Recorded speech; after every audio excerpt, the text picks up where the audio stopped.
이미 다 완납을 모든 돈을 다 갚은 지가 아주 오래전 일인데 6,400 중에 지금 약 한 2천만 원 정도가 남았을 거예요. 안 받은 게 남은 돈을 제가 달라고 걔한테 문자로 보냈어요. 그랬더니 이제 답변이 없더라고요.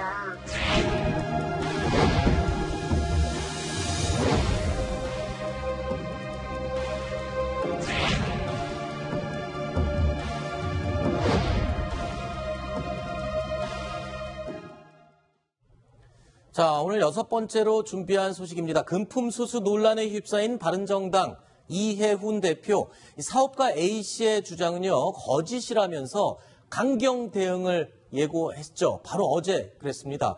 자, 이에 이 사업가 A씨도 적극 입장을 밝히고 또 나섰습니다. 먼저 목소리 듣고 이야기 이어가겠습니다. 그 로비라운지 있잖아요. 그래서 123만 원짜리 지갑을 사고 100만 원을 딱 넣어서 줬어요. 이렇게 해서 돈이 없으니까 좀 도와달라. 그래서 500만 원 준 거예요. 그 공사하는 거를 30억을 따지면 제가 3억을 달래요. 브랜드 이야기는 안 하고 시계하고 백하고 이제 이런 거는 이야기를 했죠. 진짜 받아가더라는 거죠. 그래서 제가 표현 표시 맞구나 제가 생각했다니까요. 자, 이 사업가 A씨의 인터뷰 때문에 지금 논란이 더 커지고 있습니다. 어제 이해훈 대표가 언론에 인터뷰를 하면서 입장을 강력하게 밝혔는데 이 인터뷰 이후에 지금 사업가 A씨가 더 작정을 하고 지금 사실을 더 밝혀내고 있죠. 주장입니다만. 네.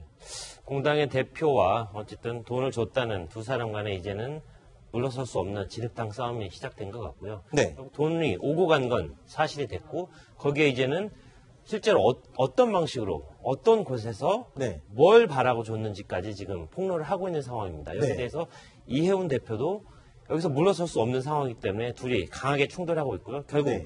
둘 중에 한 명은 이 모든 이런 이 진실 싸움에서 물러나고 결국 처벌을 받게 될 수밖에 없는 상황인 것 같습니다. 네. 근데 지금 얘기를 들어보면 추가로 이런 얘기까지 했습니다. 총선 전에 1,000만 원, 이후에 5천만 원을 줬고 어제 사실 언론에 이해훈 대표가 받았던 모든 돈을 다 되돌려주고 갚았다라고 얘기를 했거든요. 근데 그 대답 이후에 다시 이 사업가 A씨가 이런 얘기를 했습니다. 아직 못 받은 돈 2천만 원 정도가 남아있다. 이렇게 얘기를 했네요. 그러니까 그것도 이제 이해가 안 되는 거죠. 그러니까 이해훈 대표는 다 갚았다고, 그러니까 돈을 네. 받았다는 건 분명히 인정한 거잖아요. 네. 받은 거를 돌려줬다라고 얘기하고 있고, 네. 사업가 저분은 돈을 2천만 원 못 받았다고. 근데 더 황당한 것은 채널A하고 통화하면서 그런 얘기를 했다잖아요. 이런 의혹이 불거지기 4, 5일 전에 이 대표가 4천만 원을 돌려주겠다고 했대요. 네. 그러면 2천만 원 2천만 원이 남아있는데 4천만 원을 주겠다고 한 거잖아요. 만약 네.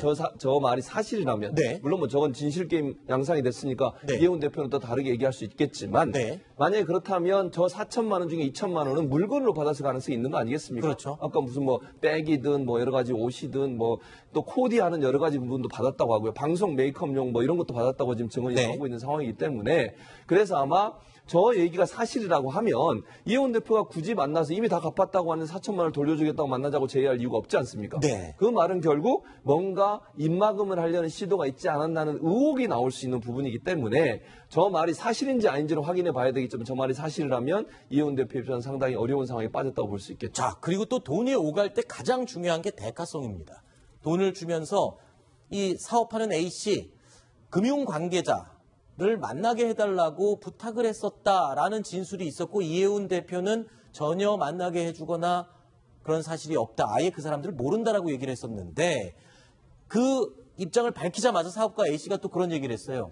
아예 실제로 누구라고 실명까지 다 밝혔다면서요.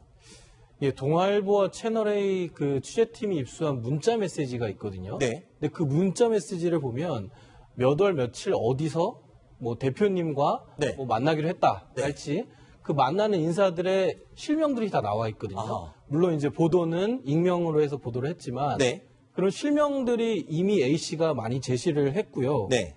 또 근데 이 문자 메시지가 이제 허위일 가능성은 물론 남아 있습니다. 네. 하지만 정황상 A씨의 주장에 조금 신빙성이 실리는 그런 분위기인 건 맞는 것 같습니다. 신빙성이 실린다는 거는 그 구체성 때문인가요? 증언을 할 때 몇 시에 어디에서 누구와 어떻게 만났다 이런 것들을 구체적으로 진술하면은 법정에서도 굉장히 유리한 진술이 되나 보죠. 예, 맞습니다. 그 법정의 증언에서 네. 또 수사에서도 이게 그냥 모호하게 막연하게 누구 뭐 금융기관의 임직원을 내가 만났습니다. 이거는 조금 믿기가 어려워요. 네. 그렇지만 금융기관 뭐 전무인 누구를 어디 식당에서 만나서 몇 시에 만나서 이야기를 했다. 이러면 그거는 있죠. 안 그러고는 그걸 갖다 허위로 지어낸다고 추측하기에는 정말 이해운 대표를 갖다가 그 함정에 빠뜨리게 하지 않는다면은 그 말은 아주 신빙성이 높아지기 때문에 네. 이번에 A 씨가 그 금융기관 임직원의 이름을 구체적으로 거명한 것은 네.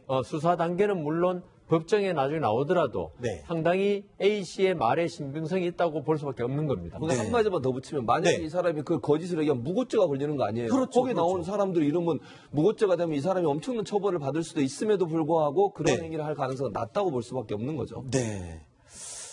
자, 어제 기자 간담회에서요, 이해운 대표가 또 기자들에게 이런 말을 했습니다. 들어보십시오. 처음 알게 된 것은 총선 경선 때 정치권의 원로이신 친박 모 인사이신데 그분은 뭐 이름을 공개하기는 그렇습니다. 그분의 소개로 접근해 왔습니다.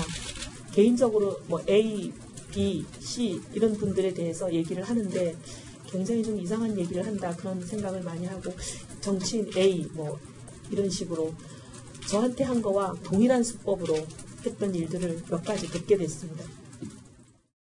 자, 본인의 금품 수수 의혹에 대한 해명을 하는 자리에서 친박 원로 인사를 통해서 이 문제의 사업가 A씨를 소개받았다라고 구체적으로 언급을 했습니다. 자, 하필 왜 친박 원로 인사라고 콕 집어서 얘기를 했을까요? 여기는 어떤 나도 누군가에 의한 피해자다 이러면 정치적인 계산이 있는 거 아니냐 이런 의심이 가능하거든요. 사실 이해운 대표의 그 발언을 액면가 그대로 받아들일 수도 있을 것 같습니다. 그럼요. 다만 이 발언이 비판을 받는 것에는 의도와 상관없이 정치적 해석이 너무 난무하고 있거든요. 네. 첫 번째는 이런 일들이 바른정당 창당 이전에 있었다는 걸 굉장히 강조하는 그런 분석이 있고요. 네. 두 번째는 이 사안에 대해서 어떤 굉장히 폭탄을 다시 자유한국당에 돌림으로써 약간의 부담을 좀 줄이려는 의도가 있는 거 아니냐. 아하. 이런 지적이 나오고 있습니다. 네. 저는 그걸 해석을 하나 좀 덧붙이고 싶은데 결국 네. 이해운이라는 사람이 누굽니까?